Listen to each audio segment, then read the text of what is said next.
Man, I hear it all the time when people talk like it's supposed to be somebody else's fault. I love when they do that self-blame stuff.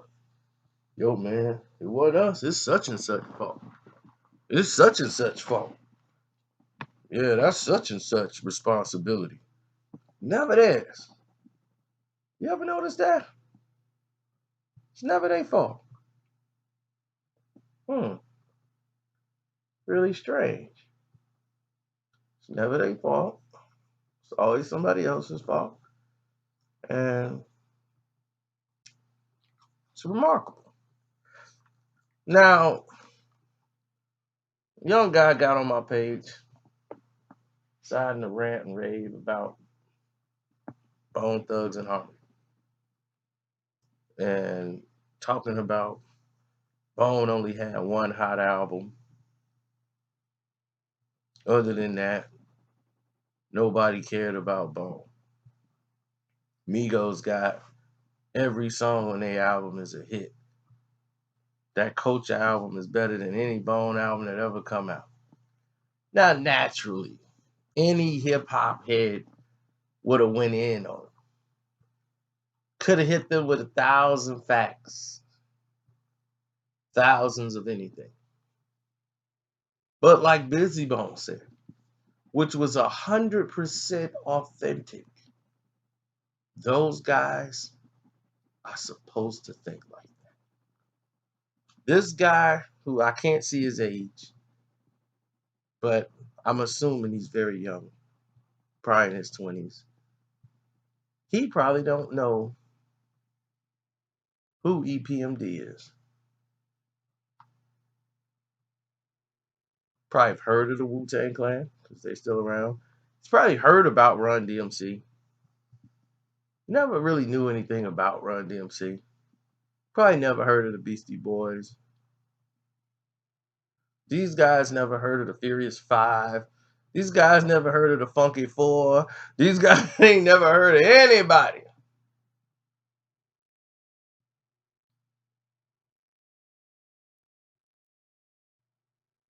Anybody from that era.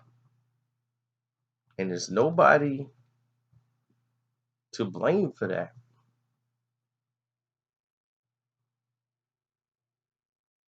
But you guys. And when I mean you guys, I mean the radio, Hot 97, the Breakfast Club, Shady 45, Big Boy down in Miami. Every radio station, every little outlet out there who has not put out anything to these youth about the history of it. You guys are masking it. That's why there's a massive problem. Bone did songs with Tupac and Biggie in the studio with them when they were at the height of their careers. They had the two biggest artists in the world on their records.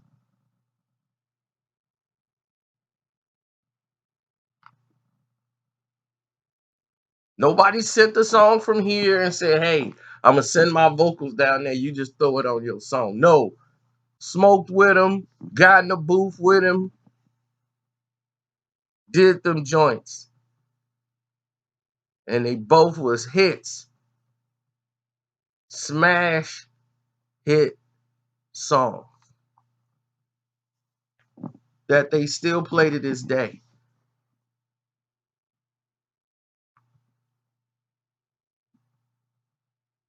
So if that song is universally loved and it's still selling records to this day, still being downloaded, the song is over 20 years old. Notorious Thugs is still selling.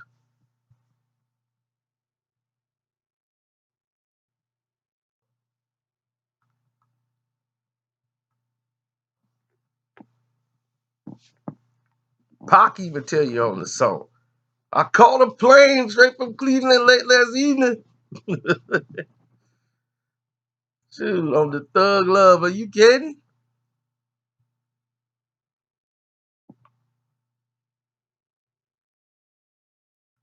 Listen, Bone Thugs have sold almost 60 million records.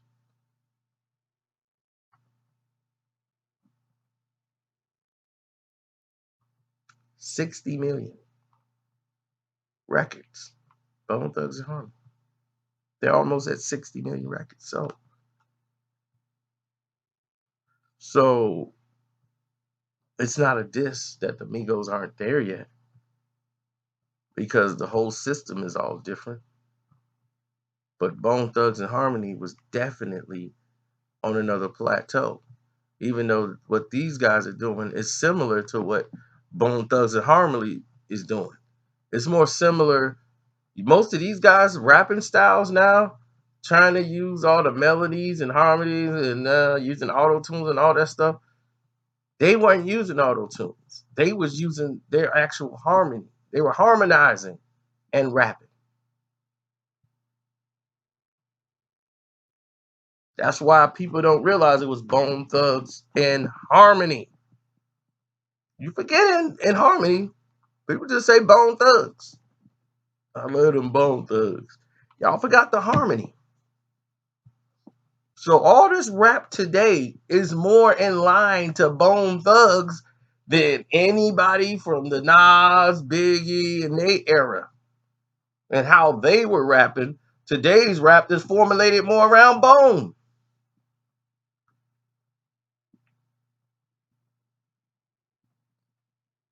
But it's those outlets are what's killing it.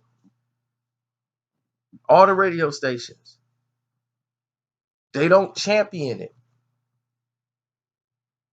When the last time you heard the Breakfast Club talk about EPMD? Or they had Eric Sermon there. They talked to Run from Run DMC, bring DMC up there, talk about all the stuff that happened at the warehouse. Bring them up there. Talk about what happened in hip hop back when the warehouse was at. Talk about Heavy D and the boys. Talk about LL, Cool J, all these guys from the past that built the foundation and put it down. Why these radio stations don't do that for our stuff? Believe me, when they talk about any other artist, when they get to do these shows and they come on there, when they bring up Christina Aguilera and all these people, they make sure they name drop all the other people that came before them.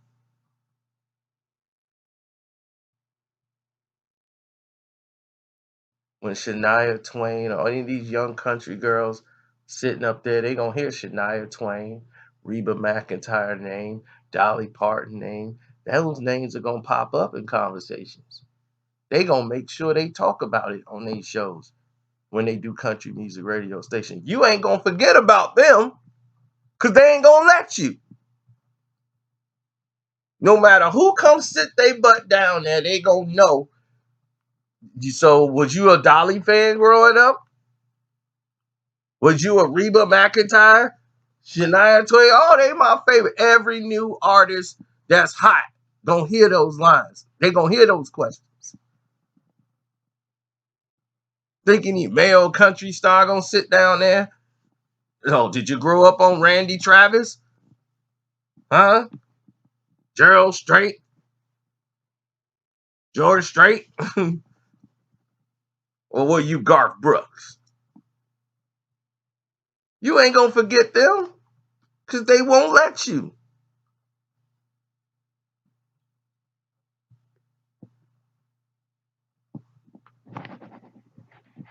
Kenny Rogers, like they ain't gonna bring his name up. No, you gonna hear Bruce Springsteen, Bono. You gonna hear all these guys. You gonna hear all these guys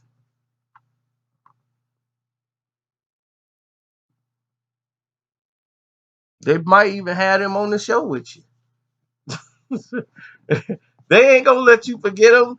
How many times have we seen Sting? Sting was just on the Grammys.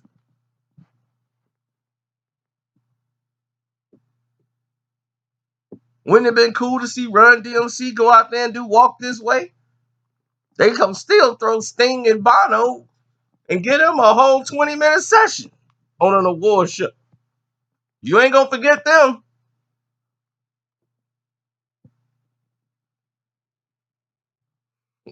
EPMD had what, 4 straight hit albums? That's hard for any group to have 4 straight hit albums. And the 5th one wasn't bad. When they got back together, they broke up after 4. The 5th one was, I'm like, man, this is dope too.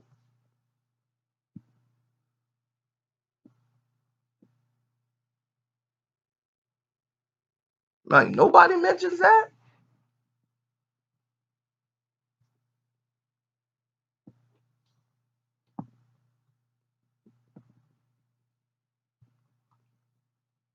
I don't want to sound like I'm chastising and ranting.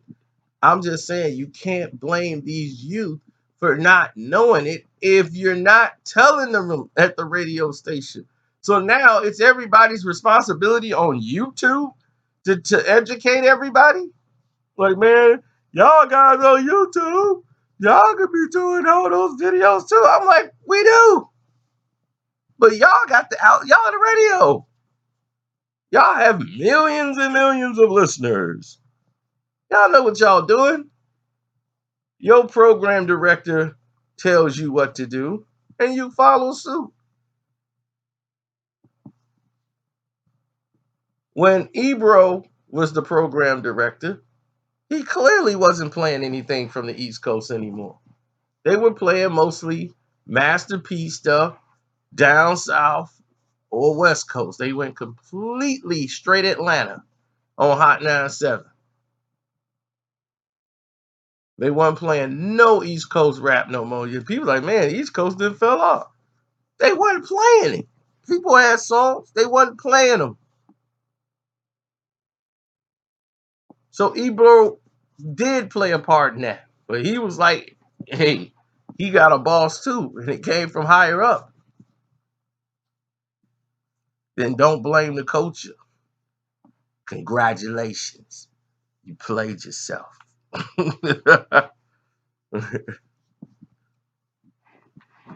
But he ain't the only one. Power 105, same way. All of y'all, same thing. Y'all didn't keep it alive. Y'all let it down a vine. And y'all let everybody come in here and post up.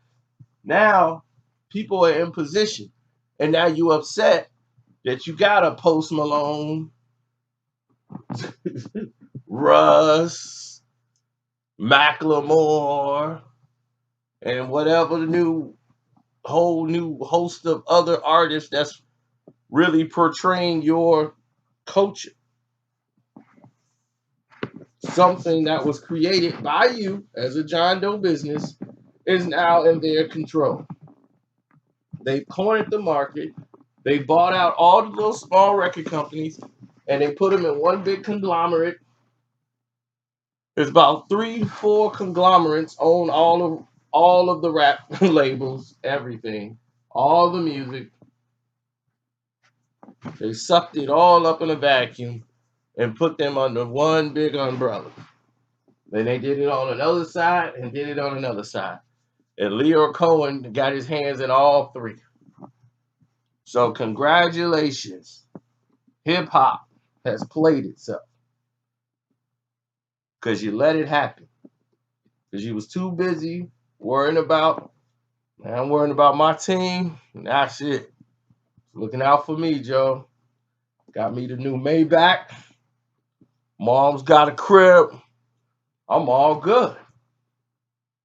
Now, when you're looking back and you wonder why the next rap artist can't blow, the next rap artist can't get those type of deals or the things that was available to you, they got to come in under a slave contract because you didn't fight for them.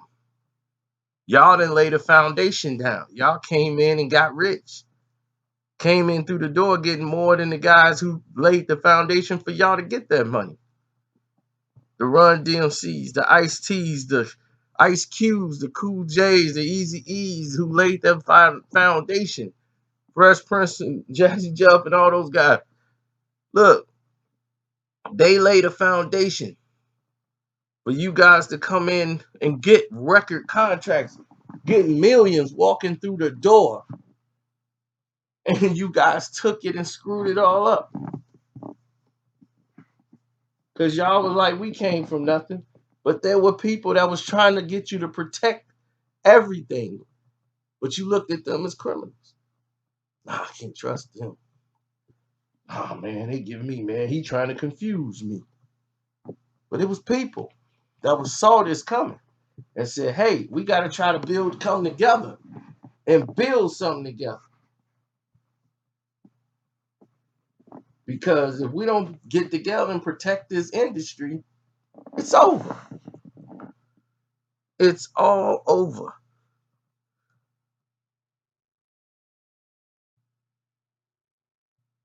And y'all didn't listen. I know these talks happened because I know who was all there. But I ain't gonna say no names, I ain't gonna say no blames. But there was a meeting held, many meetings throughout the years. There was a meeting in 2004. There was a meeting in 1999. There was a meeting about all of these things that we're talking about. Yet it was revisited many times.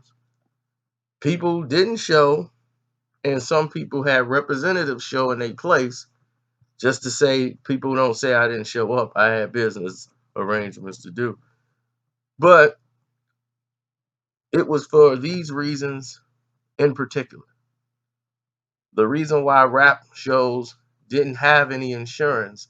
Now, the majority of the rap shows that you're seeing, they now have insurance. Back in those days, at a rock concert, somebody get hurt, there's no doctor on stand. They got to call the hospital or they got to call 911 because there ain't no insurance there to cover it. You know, the artist getting sued directly. You know, it's a lot of things that would have been in place that at other concerts, you know, the promoters, they're responsible for the event. So any problems that would fall on their shoulders, they insure it in their insurance company, whoever insured the concert. Now, for the upper tier artists, they have this type of protection, but the rest of them don't. I'm telling you, this thing is bigger than Nino Brown. There was a lot of meetings that took place that involved a lot of changes in the industry for hip hop alone. And a lot of people closed their ears, walked away, and was counting their money. Because somebody told them, forget that. They just talking noise. It's a bunch of talk. Here's a check. Oh, okay, yeah. See, this check is real. And they took the check and turned their back. Now that money's gone that they gave in that check. And they got all your music. Congratulations. You done it to yourself. So this is why this generation is in the predicament they're in. That's why you got every song. People are afraid to be creative now.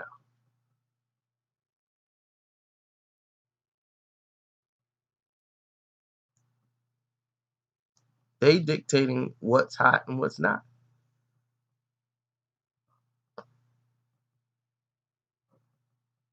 I'm just speaking the truth. I'm out.